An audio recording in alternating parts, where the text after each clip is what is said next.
was so much expected, of course. Y'all being a dominant group, and it feels like it was less than that. And how do you look back at the whole season? At the end of the day, man, I love my guys. They come to work every day, and a lot of guys, play banged up. Playing with broken, hands and strained legs, ligaments, torn shoulder. Peyton Page played all season with a torn shoulder. Root played through a lot of injuries, and those things, may go unnoticed, but people don't know. So my guys that come to work, they show up every day, and so it starts with me. I just think I can do a better job of make sure I put our guys in a position to make plays. Do a better job of really stressing the technique and fundamentals. And so this year was about personal development for me as a coach. In order to get my players better, I got to get better.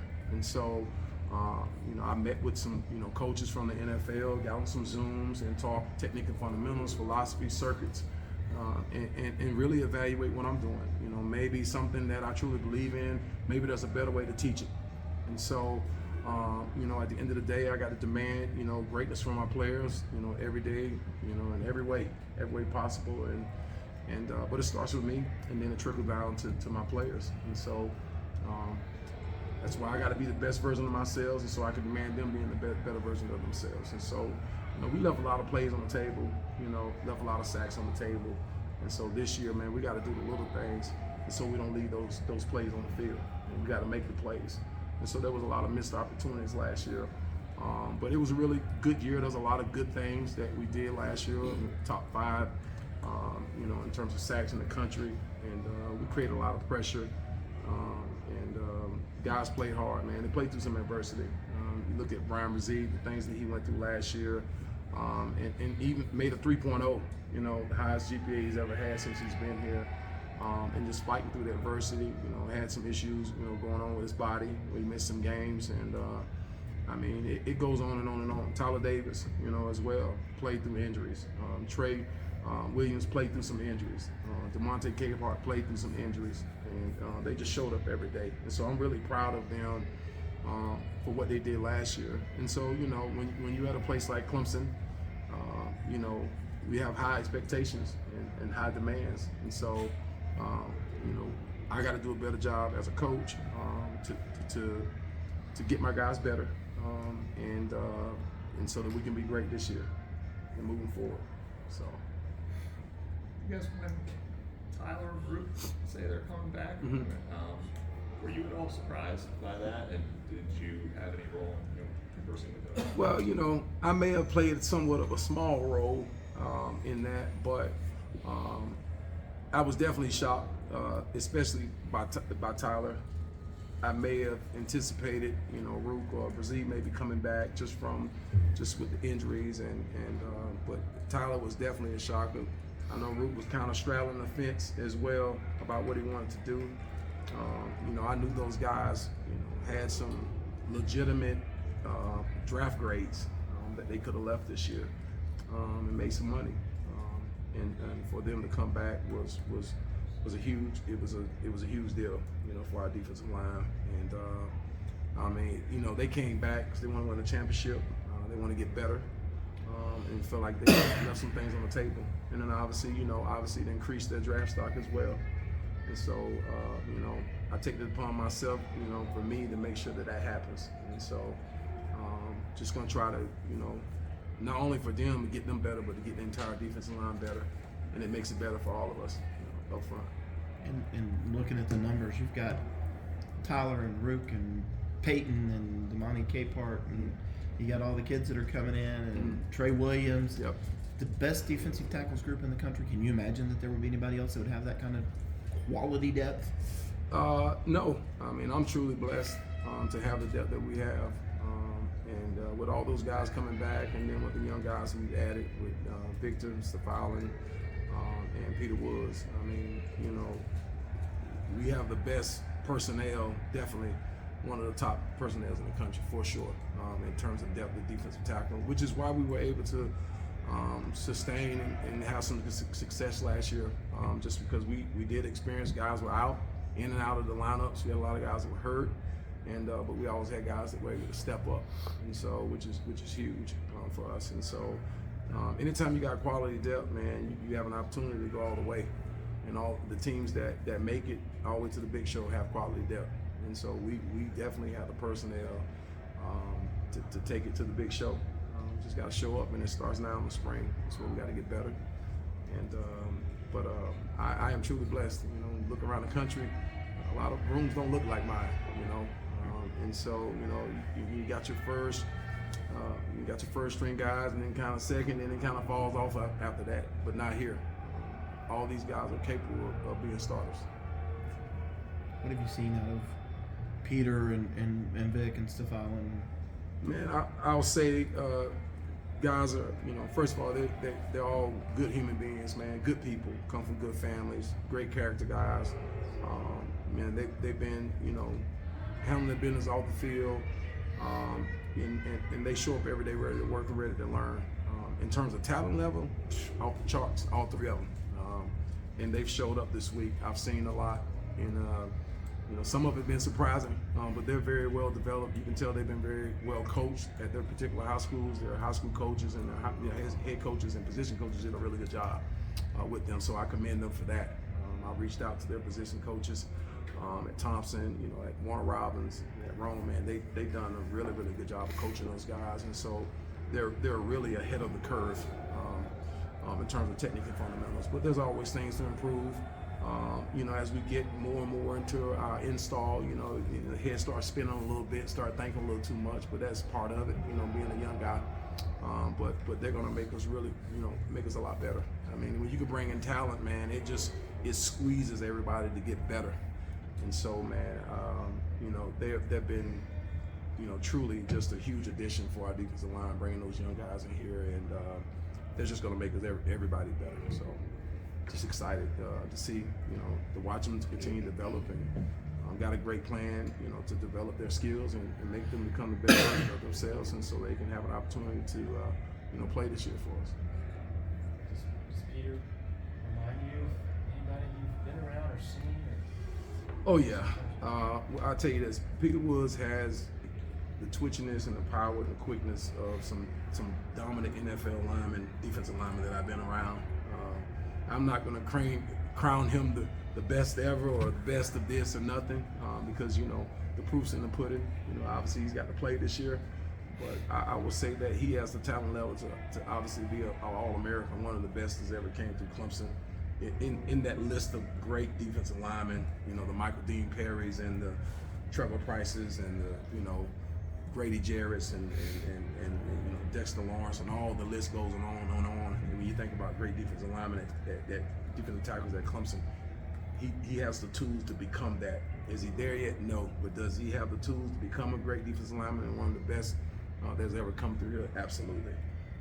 But you know, there's a lot of work to be put in.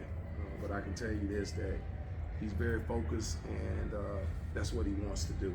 So that's kind of, you know, how I see him.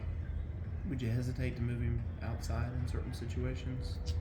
I just think with the personnel that we have right now, man, we're just gonna try to put the best combination of guys on the field. We have a lot of depth across the board, and so as we continue to evaluate the defensive line position, both the defensive end and defensive tackle, we just want to put the best combination of guys on the field. Does Peter have the tools to play outside? Absolutely. He can play across the line of scrimmage. So can Step Out and Green, and so can multiple of our guys, Roop and Tyler. They all can do it. And so when you got guys that have position flexibility, man, you can be able to disguise and do a lot of different things across the front. And so that's what you want. Talking about being really surprised about Tyler coming back. So Yep. what can he improve on? I mean, how do you get him to another level? What are the skills or things that you can improve in him to make? Yeah, just eyes, hands, and footwork, and then the ability to just be able to win the one-on-ones and his pass rush. The one unique thing about him, you know, there's no surprise why he's an All-American, because he outworks everybody, and so he that's how he's gotten the name that he's gotten and the respect that he's gotten, the reputation that he has, because he outworks everybody every single day, in individual, in team peers, etc. And so the biggest thing he just got to work on just technique and fundamentals of the game, you know, and just really understanding the game and what to expect and when to expect in situational football. And so we've talked about those things, as I've talked about it with, you know, all of our defensive linemen, just get better as we evaluated each guy up front, and you know, but just meeting with him and just he's got to get better, just using the hands, eyes, and feet, and just having the ability to be able to win the one-on-one pass rush. And so I thought he did. He had, you know, one of his best seasons last year, and just got to increase. I love it, you know, for me to get him better, you know, and that's what I wanted to do. You know, I inherited a room that was, you know, somebody else's room, and so, but at the end of the day, it was my job when I took this job to get everybody in the room better, and that's what I did. And so, and that's my goal, man. I just want everybody to obviously get an education, become a better version of themselves, and equip them with the tools to make it to the next level. Because everybody wants to play in the NFL, but the first thing I say is make sure you get the education. So I challenge those guys to do that. But you know, Tyler definitely has an opportunity to do something special this year and have a really, really great year and be one of the top defensive tackles, you know, of all time that's played here at Clemson, as well as, you know, coming up next year for next year's draft. So, but right now, man, I think he's just focused on just, you know, being the best version of himself in the spring, and so that he can be ready to go chase the national championship this year, as we all are. Yes, Brooks in a yellow jersey, who's been in yellow. Yeah. What can he actually do?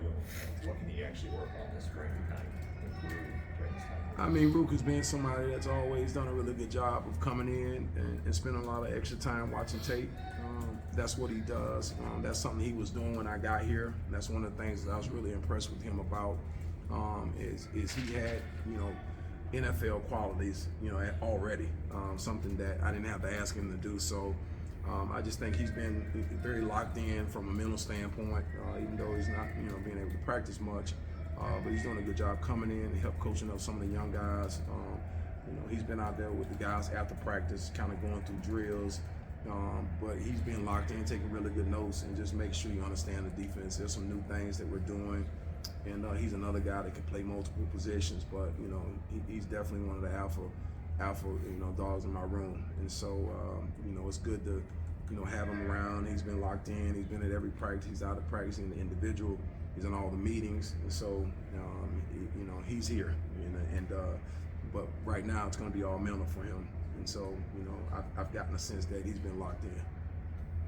With Peyton, who is back there watching us, last year, talking about depth, there were times when big opportunities. I remember at Wake Forest, he's in there at the end, different games where he's getting big time snaps at the end of ball games. How much does that help him? And then what does he kind of need to do, you know, this spring and then over the summer to kind of take that next jump? Man, I mean, you know, Peyton, it jumps out, man. He's big, he can move, he has all the tools. For a big guy, man, he can move, he's twitchy, and he's strong at the point of attack. And like I said, nobody knew that, you know, he was playing with a you know, beat up shoulder the whole season. And, you know, sometimes you can see that on tape, but, you know, he's going to be better than what he was last year. You know, he's a guy that was, you know, 390 pounds and lost a lot of weight.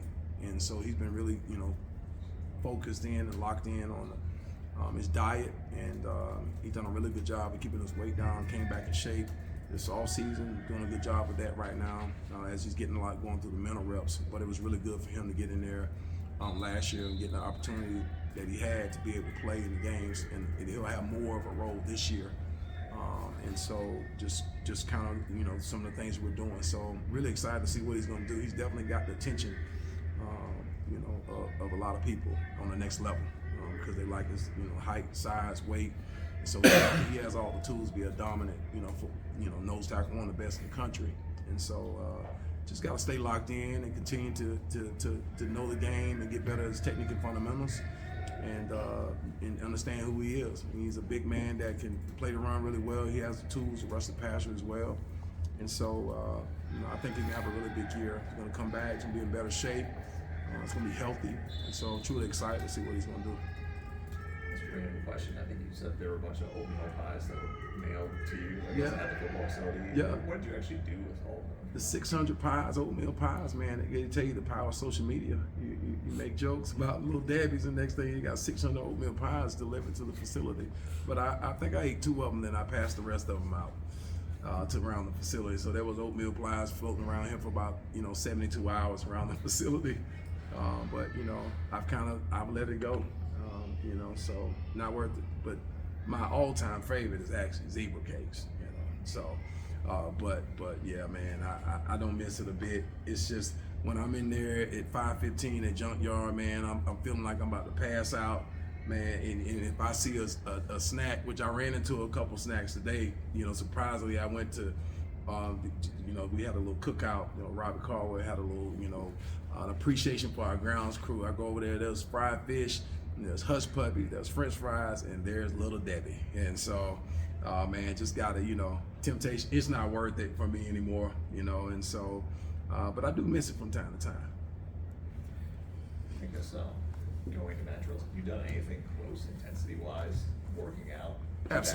Absolutely not. I've been just kind of doing, just some cardio for 30 minutes and a little light lift at lunch, but nothing in terms of HIIT training, nothing of that magnitude. Man, I haven't done mat drills. I think I came back years ago when I was with the Steelers and worked out and did mat drills with the team. So this has been about 15 years ago, probably, but yeah, that was pretty intense workout. So I really took a chance, but I wasn't gonna quit, and so I was either gonna pass out or die, and the Lord is in charge of that part of it. So. Man, I just went and go and see what's gonna happen, but I know I couldn't quit. That couldn't happen. So, just I knew the guys had the little side bets. Gonna say he ain't gonna make it, and this, that, and the third. But man, it's really about having the right mindset. How much weight have you lost? I've lost about 62 pounds as of this morning, and got 34 more pounds to go. Just in terms of going for 100 pounds, and then even at that point, I was up to 392 pounds last September, and heaviest I've ever been in my life, and a lot of people didn't know that, but I was there, and was almost headed towards that pre-diabetic stage. It just really wasn't worth it for me. I was like, oh no, this can't happen. I'm just a walking, ticking bomb. I got here at Clemson, I was 215 pounds, and now I'm literally, close to almost 400 pounds. And that's not okay, not for me. Not if I want to live a long life. I remember I was talking to our outside linebackers coach when I was playing for the Steelers. We had practice one day, and he said, "Hey Nick, do you know of any 300-pound, 80-year-old men?" And I said, "Not really." He said, "Yeah, because they're all dead." He said, "So when you get done playing this game, make sure you lose some weight." And so, man, I've really been on a little bit of a yo-yo. But I think I've gotten under control, and it's really a mindset. That's where it starts at. You got to be disciplined in your mind, in terms of just trying to, whatever it is that you want to do in life, it has to start in the mind, the vision, the goal, and you got to do everything that it takes to accomplish that. So. What's your favorite vegan meal? Favorite vegan meal for me, any type of bowl. I love, whole grain rice and just adding some mushrooms, red peppers, maybe some tahini sauce on top of it. In terms of, some of the meals I love, obviously you can't go wrong with a black bean burger with some, homemade French fries, cut out of potatoes and put them in the air fryer. So that's kind of like my little go-to as of right now. What was your players' reaction when you came out for mat drills? Shocked, surprised, like, oh, you really fit to go through mat drills, little did they know, when I was at my previous employer, I actually worked out with the guys. I did decks. I was in really good shape then too. When COVID had started, I actually started with the whole plant-based meal planning and things. So when COVID started, I actually lost 87 pounds during the middle of COVID. And so when I got to I was at Auburn previously, man, I worked out with my guys. I ran the stadium decks, and so it was just really just a for me, they hadn't seen me then. I talked to them about it when I said, hey guys, I'm gonna get the cleats on. But at that point in time, man, by the time I got here, I'd already put a lot of weight back on and really wasn't in shape to do that. And so I got my weight down, and you know, they were shocked, and they were placing side bets. You know, I saw Peter, that they showed him, I don't see him getting past station number 2. You know, they had no kind of confidence in banking me, but they were really shocked. But man, it was very eye-opening for me to understand the 42-year-old version of myself is definitely different from the 22-year-old version of myself. And I found that out very quickly after just going through the warm-ups. And I was like, oh my goodness, in my mind. But I was like, I'm not going to quit. I'm going to make this. So it just became a battlefield of the mind. And so once my mind was made up, my body followed.